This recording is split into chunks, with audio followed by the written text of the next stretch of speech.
بسم الله الرحمن الرحيم. ألف لام ميم.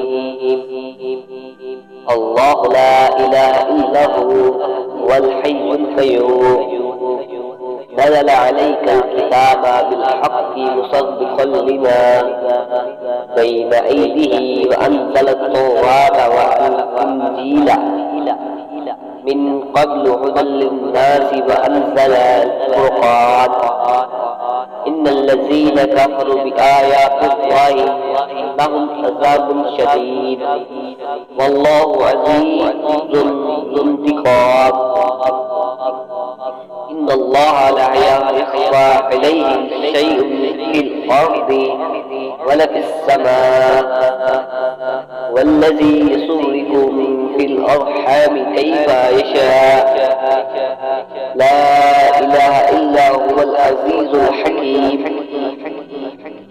هو الذي أنزل عليك الكتاب منه آيات محكمات هن أم الكتاب أخر متشابهات فأما الذين في قلوبهم زيغ يتبعون ما تشابه منه ابتغاء الفتنة وابتغاء تأويله وما يعلم تأويله إلا الله.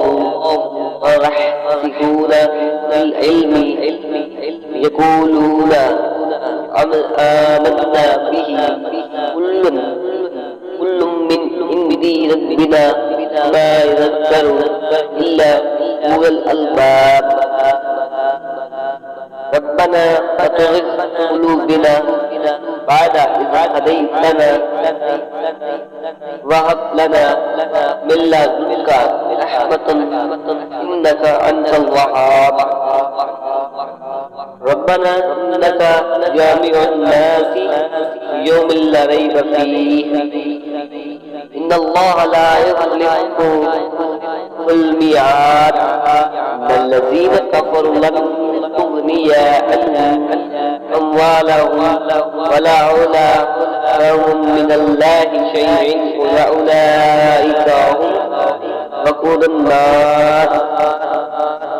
وداب آل فرعون والذين من قبلهم كذبوا بآيات الله فأخذهم الله بذنوبهم والله شديد العقاب. وللذين كفروا تغلبون وتحشرون إلا جهنم بئس المهاد. قد قال لكم آيات في فئتين تقاتل في سبيل الله أخرى كافرة يرونه إصلاح رئيس الدين والله يعين بنصره من يشاء. إن في ذلك عبرة لأولي الأبصار. زين للناس حب الشهوات من النساء والبين والقناطير المقنطرة من الذهب والفضة